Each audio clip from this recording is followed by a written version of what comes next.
Today we're going to discuss the differences between dye-based ink pads and pigment ink pads, and we're going to make these two cards along the way. I'm going to start out by just showing you the basics, the differences between the inks. A dye-based ink pad is more like a watercolor base, and it's a translucent color. If I stamp on a white cardstock, you can see the image. If I take the same ink and stamp on a dark cardstock, it doesn't show up as well. Now I'm going to take the same color ink, this time in a pigment, and I'll stamp it on a white cardstock. But now I can also stamp it on a dark cardstock, and it'll show up really well. To start, we're going to make this card, and I have a piece of white cardstock and my stamp. I'm going to ink the back with a black pigment ink pad. I always stamp the stamp upside down so I can see where I'm putting the ink. It's easier than trying to stamp it this way. I know that I have good coverage. So I'm going to place the stamp down and then just press it and give it a minute so that all the ink transfers.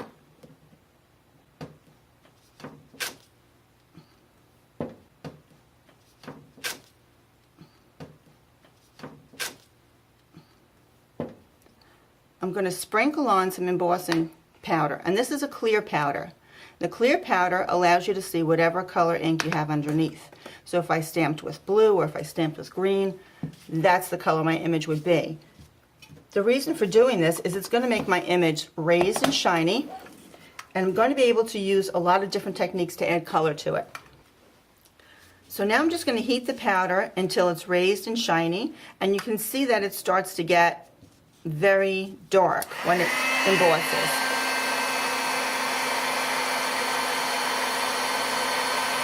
There, it's happening in the corner, and you just go all the way along your paper until the whole image looks like that and it's cooked. I've already done one and trimmed it out a little bit to show you what it's going to look like. Now from here, if you want to use your favorite markers, you can color right in. You can use watercolor, you can use color pencil, you can use smooch paints, and you can just go ahead and color the whole image. Here's one that I've already done. So you can get lots of colors in there. So next, I'm going to take some papers to step out my design, and I'm going to use the colors that I used to color in so it kind of picks them up. And put a green, and then I put it on my blue card base. So that's our first card, all finished. For our second card, we're going to be doing this one.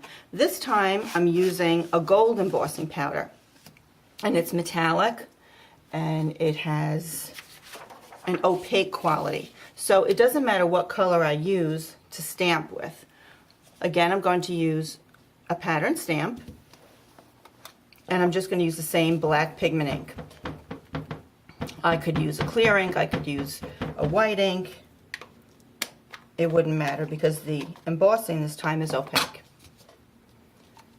Let's stamp the image down and just peel it off the back. Now I've got my embossing powder here in a little tray, and I can dip it in. It's slow to dry, so you have time to do this. And just tap off the excess. And again, I'm going to just heat this with the heat tool. And you're going to heat the whole image until it looks shiny like that. I've already done one and mounted it on a piece of a little bit larger brown cardstock.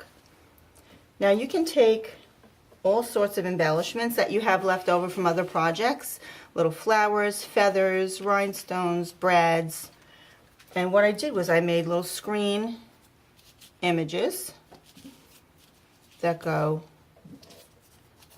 one up, one down, one up, one down, like this.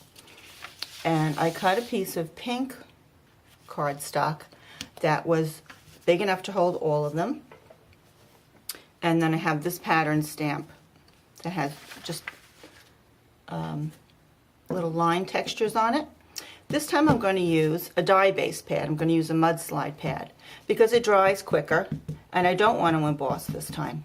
So I'm going to tap this ink on and I can just stamp it right on my paper.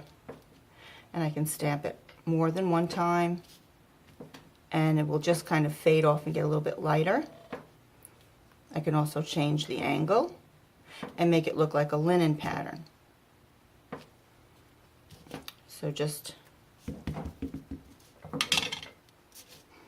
lightly stamp all over until you're happy with the design. Now this one I'm going to mount on my brown card base and then just adhere the 4 panels to it. And then there's your finished card.